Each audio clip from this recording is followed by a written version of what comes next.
essais hivernaux sont derrière nous, vous savez ce que ça veut dire, il est l'heure de spéculer sans aucun putain de fondement. Oh! Au risque de sonner comme un disque rayé, aujourd'hui on n'est pas là pour dire « la McLaren sera la plus rapide ». Par contre, je serai le premier à vous dire qu'elle paraît comme étant la plus rapide. Vous saisissez la nuance ? Sinon, vous réécoutez ce que je viens de dire et vous verrez. Je vous jure, j'ai confiance en vous. Aujourd'hui, on est là pour l'analyse, l'opinion, les galéjades et plein d'autres choses sur les essais hivernaux de manière relativement désorganisée. J'avais initialement prévu de vous en parler de manière beaucoup plus organisée que ça, et je me suis rendu compte qu'en fait, tout n'était que spéculation, je me suis rendu compte qu'en fait, rien n'était tangible, et du coup, en parler de manière organisée, ça paraît creux et chiant, quoi. Donc au final, plutôt que de tout classer team par team, on va parler des top teams, on va parler du midfield, et on va parler des backmarkers avec tout autant d'anglicisme que d'habitude, le vitriol que vous me connaissez, l'ironie, les petites spéculations et educated guess, mais surtout avec beaucoup moins d'images que d'habitude, parce que j'ai pas encore les images à jour des content pools des équipes, et que, évidemment, si j'utilise trop d'images de la FOM, je vais me faire défragmenter le trou du cul. Donc si quoi que ce soit, aujourd'hui, je suis une vidéo de fond. Allez cliquer sur un autre onglet, retournez farmer vos kamas, grinder du fric sur GTA, ou essayer de devenir Global Elite. Aujourd'hui, je suis votre vidéo de fond, je vais tenir compagnie à vos escourdes pendant un petit peu de temps. Je suis Clippy d'Aclip, bienvenue dans Garage Talks. Les choses devant ont pas l'air d'être aussi serrées que je le voudrais. Alors, on est depuis quand même 5 ou 10 ans maintenant sur les saisons de Formule 1 les plus serrées qu'on ait jamais eu. Le gap entre la première et la dernière position a jamais été aussi serré. Et j'invite les gens qui pensent que la Formule 1 c'était tellement mieux dans les années 90 à se rappeler que on peut apprécier toutes les époques de manière non discriminatoire. Il y a quand même à rappeler aux gens qui ont de jolies lunettes roses teintées, pleines de nostalgie, que la Formule 1 n'était pas tellement mieux avant. Si quoi que ce soit, elle était peut-être plus chaotique, mieux, débattable. Pas aussi serré que je l'aimerais, parce que pour l'instant, la conclusion la moins mollasse et la moins bancale que je peux sortir, c'est que McLaren paraît tête et épaule devant tout le monde. On a une équipe dont le langage corporel, que ce soit celui des mécaniciens, team principal, pilote, ou celui de la voiture, laisse à penser que tout va bien. C'est une voiture qui a l'air extrêmement saine, qui n'a pas l'air aussi instable à l'arrière que notre cher Lando Norris essaie de nous le faire penser, mais bon, pas lui en vouloir, il joue dans le jeu de la désinformation. Il est possible que McLaren ait complètement oublié de sandbag, et du coup, il faut qu'il fasse non, on a des problèmes, non, mais on vous jure, aïe, aïe, aïe. Non, l'instabilité, Je suis pas en train de dire que l'instabilité arrière n'existe pas du tout. Je suis en train de dire qu'il la surjoue un petit peu, c'est pas pareil. Non mais je sais qu'il faut que je clarifie, parce que sinon... Quand je dis qu'ils ont peut-être oublié de sandbaguer, c'est parce que dès le deuxième jour, ils nous ont fait une simu-course qui, comparativement à celle de Ferrari ou celle de Mercedes, était 31 secondes plus rapide sur la globalité, pas autour. Malgré le fait que la chaîne officielle du British Bias sur YouTube ait l'impression de nous faire croire qu'elle est 31 secondes autour plus rapide, mais ça c'est la putacliquerie, je suis sûr que j'ai fait un truc pareil. Bon, The Race, dans le fond, on les déteste pas, mais chaque fois qu'ils parlent de British Bias, ils font comme s'ils en avaient absolument pas. Which, I mean, I'm French, so I'm very well placed to talk about British Bias, as everybody knows. That's ironic. Just to be clear. Par contre, chez Red Bull Racing, ça a l'air d'être beaucoup moins la fête. On a passé 3 jours à chercher la bagnole, plus qu'à tester la bagnole, si vous voyez ce que je veux dire. Bon, si on met de côté le fait qu'effectivement, il y a eu une panne sur la voiture quand Lawson devait runner le deuxième jour, il y a quand même eu quelque chose de problématique au niveau des tests, parce que c'est très rare de voir des voitures rouler encore avec du flow-vis la dernière journée, et c'était le cas pour Red Bull. Ils paraissaient beaucoup plus en train de chercher la fenêtre performance de la voiture, quelque chose avec lequel ils avaient déjà beaucoup de mal la saison dernière, que de réellement tester la voiture. Mais sur la dernière journée, il y avait beaucoup plus de rythme. Sur la dernière journée, il y a aussi eu un changement de pièces. Peut-être, je dis bien peut-être, qu'ils sont retombés sur leurs pattes. En tout cas, on l'espère, parce que s'il leur faut 3 jours pour trouver un setup qui marche, c'est de très mauvais augure pour les week-end sprints. Mais d'avis que les petits trends de la saison dernière, c'est-à-dire le sous-virage en entrée de virage et le sur-virage en sortie de virage, sont toujours présents. Parce que, évidemment, la manière dont moi j'aime le plus conduire une voiture, c'est de l'ironie, bien sûr. De toute façon, moi je roule avec le Stab Assist, le TC et l'ABS. Ça vous fout les nerfs, mais tu vas faire quoi? Non, moi j'adore les gens en stream qui viennent me casser les couilles parce que je joue à un jeu vidéo comme j'ai envie d'y jouer. Ah là là, il utilise ABS. Vous savez c'est quoi les torque maps et le brake migration? Allez faire des recherches. Allez-y. Vous reviendrez me voir me parler d'ABS et de TC plus tard. Alors pour être pédantique, je sais qu'effectivement le brake migration ne remplace pas l'ABS et que les torque maps ne remplacent pas le TC, mais ce sont quand même des tricks utilisés par les équipes pour rendre les voitures plus faciles à conduire. Quelqu'un qui vient m'emmerder quand je joue en stream à un jeu vidéo parce que j'ai juste pas envie de me faire chier et me dit mais désactive les assists, voyons. Je souffle fort.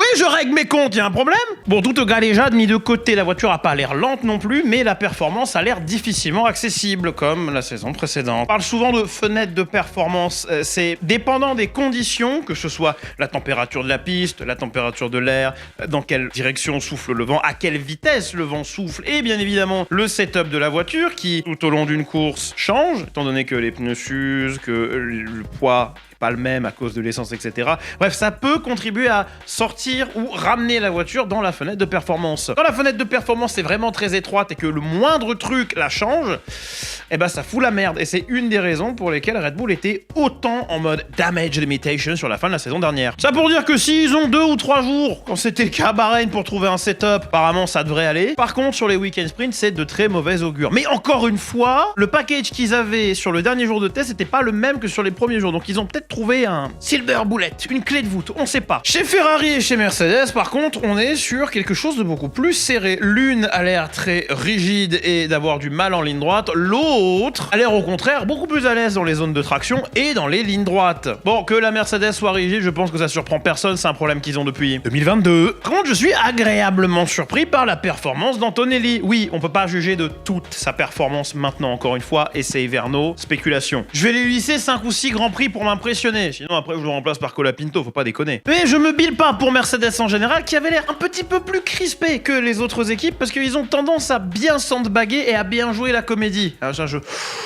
Waouh, t'as toutes les années où j'ai cru que c'était pour Ferrari.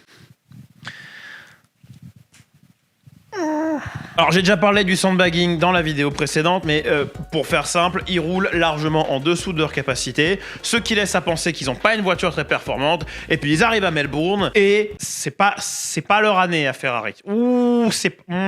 Justement parce que chez Ferrari, on n'a pas l'habitude de sandbagger, et là, les essais hivernaux étaient super importants pour les tifosi et les fans Ferrari, parce que c'était la première fois, en dehors de tout ce qui était marketing, et qu'on voyait Hamilton au volant de la voiture de cette année. Et je suis ravi, et je dis ça en n'étant pas particulièrement fan du bug, de constater que, après cette petite période lune de miel avec Ferrari, il n'y a pas eu de froid retour à la réalité. Le mec est pas rentré dans la monoplace à Bahreïn pour se rendre compte qu'ils étaient 5 secondes plus lents que la concu et qu'il avait en fait signé chez Minardi, mais repas en rouge. Les 2 premiers jours de test avaient l'air relativement ok, sur le 3e, ça avait l'air d'être un petit peu plus crispé chez Fefe. Et ils ont dû abandonner la simulation de course Hamilton pour un problème technique. Généralement, quand ils disent pas oui, on a le turbo qui a pété, ou genre il y avait plus de batterie dans mon Nokia, généralement c'est 100% bullshit et c'est pour couvrir autre chose. Mais je spéculos, où est mon café? Faut pas de café, moi je bois du Holy Energy. Allez.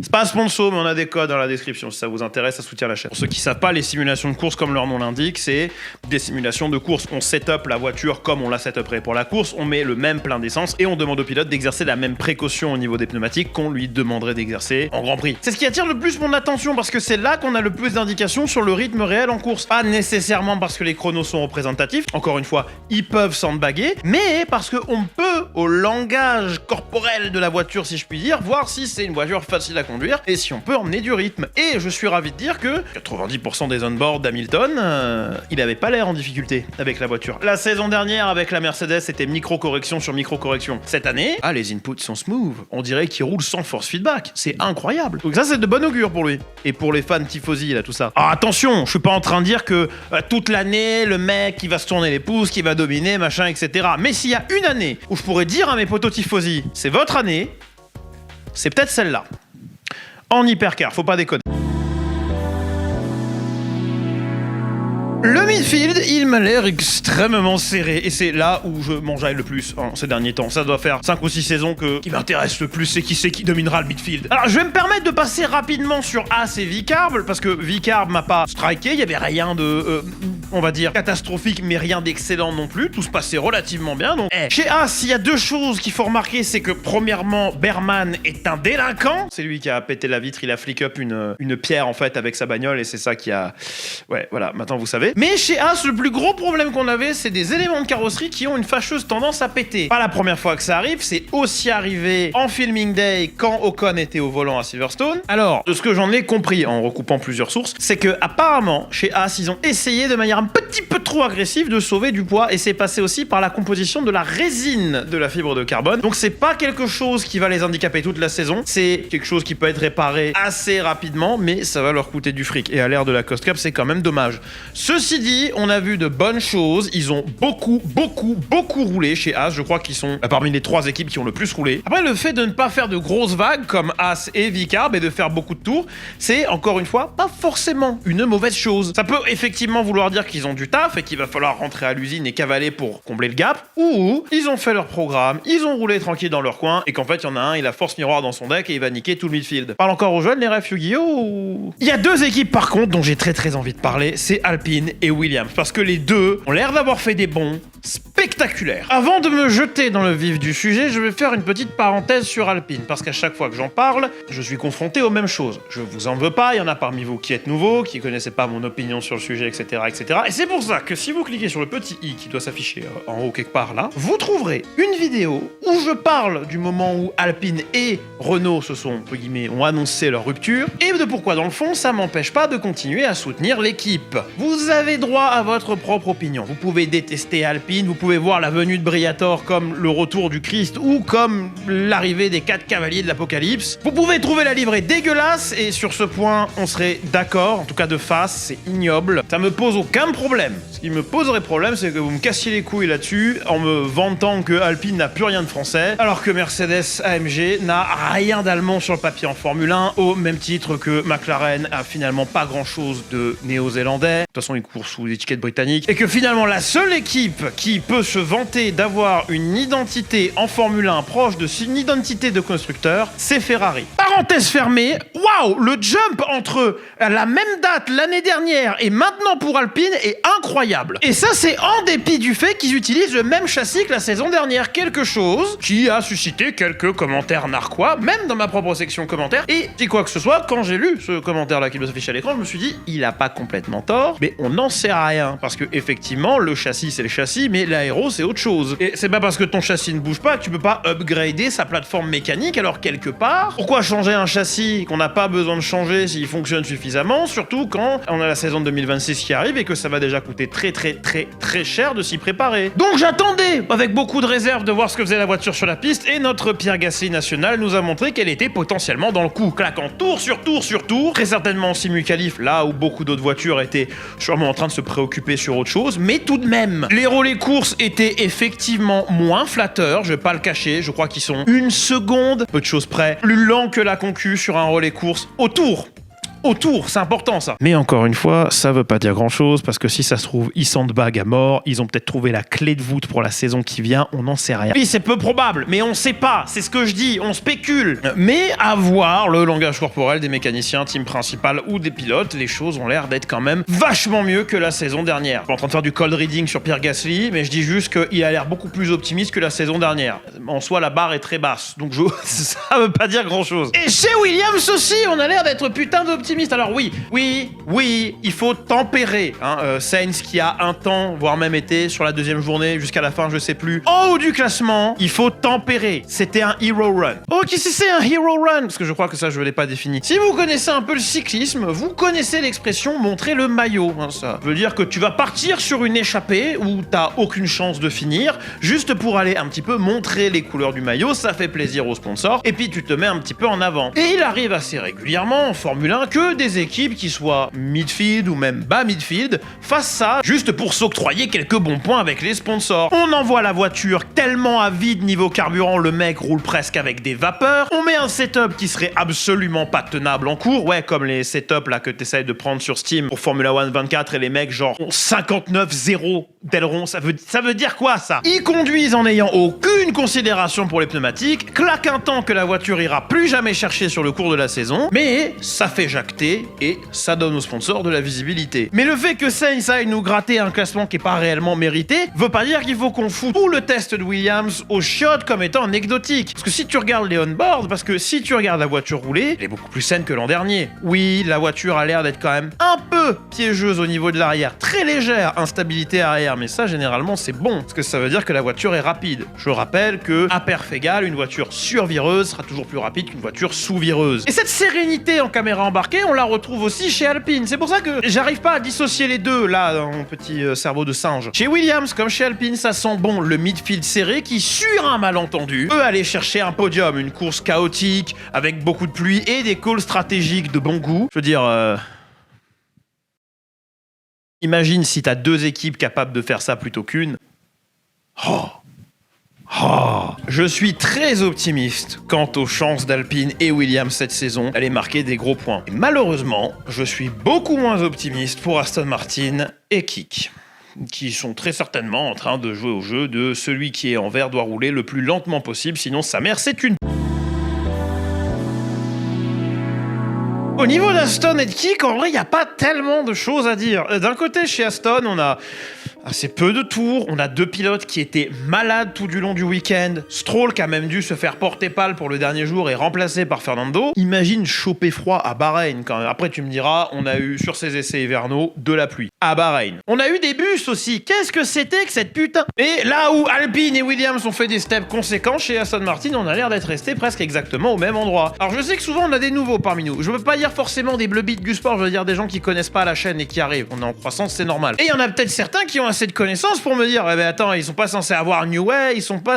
Presque. En fait, New Way, il a signé pour Aston Martin, mais son contrat, il doit être actif que le jour où cette vidéo sort. Là, je crois qu'il est actif à partir du 1er mars, mais c'est un week-end. Peut-être qu'il va à l'usine le week-end, j'en sais rien en fait. En plus, vu que New Way est en contrat quelques mois après la date à laquelle il fallait commencer à se bouger les miches pour la saison 2026, à mon avis, il doit être en train de dessiner ses grands morts à l'heure actuelle, là, pour la voiture de l'année prochaine, et il est loin de se préoccuper de l'Aston de cette année. Alors, je pense qu'Adrian, il lâchera une pièce s'il peut se permettre, mais il faudra pas s'attendre à voir l'Aston ressurgir d'entre les morts tout de suite. En toute vraisemblabilité, je les vois plus assurer un dernier tiers de saison pas dégueulasse, plus qu'une deuxième moitié de saison pas dégueulasse. Et là, c'est certain qu'ils vont commencer en Australie on the back foot. Au pied levé. Bref, ça va être la grosse de mer. Au même titre que steak, dont le seul mot que la voiture m'évoque, c'est la rigidité. Et c'est un bout de bois. Ça bloque souvent, ça s'ouvre beaucoup. Même l'expérience d'Hülkenberg a l'air d'être mis à mal par une telle merdouille. Mais ils sont pas là pour cette saison, très honnêtement, même s'ils ont... Il y a quand même un certain enjeu. Ils pourraient mettre une emphase sur cette saison pour essayer de revenir vers la compétitivité, attirer des gens plus intéressants pour le projet Audi. Je pense pas que ce soit vraiment nécessaire. L'attrait, l'aura autour d'Audi est suffisante pour que même avec une saison merdique encore cette saison-là, ils puissent quand même attirer de très très gros noms chez Audi pour 2026. Je vous rappelle qu'ils ont quand même poché Jonathan Whitley. Mais quelque part, c'est peut-être pas une si mauvaise chose pour Audi. Oui, pour Audi, pas tant pour Steak. Vous voyez ce que je veux dire? Parce que si tu finis dernier cette saison, t'as droit à plus de temps soufflerie, plus d'items CFD, etc., etc. Donc, si on peut sacrifier une ou deux saisons pour se focaliser sur 2026, sachant qu'en plus Audi joue pas nécessairement avec les mêmes limitations que tout le monde, pourquoi pas? Ils en ont besoin en plus, il paraît.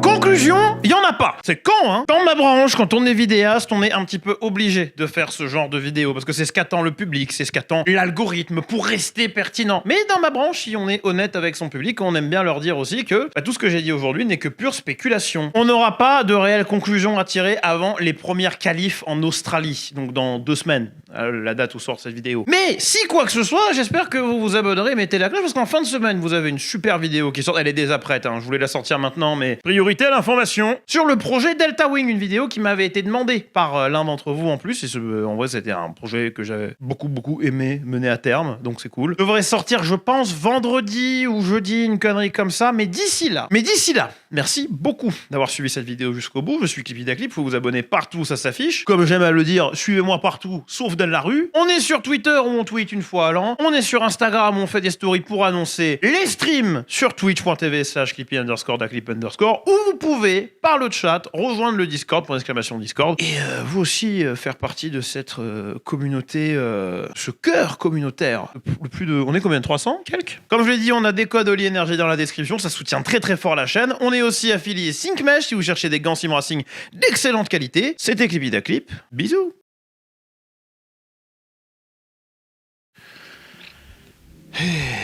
Profitez-en du chat, parce que d'ici bientôt, quand on aura bougé, il sera plus dans les vidéos. Ouais.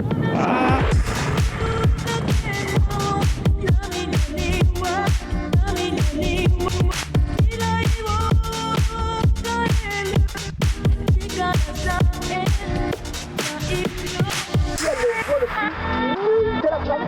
Button.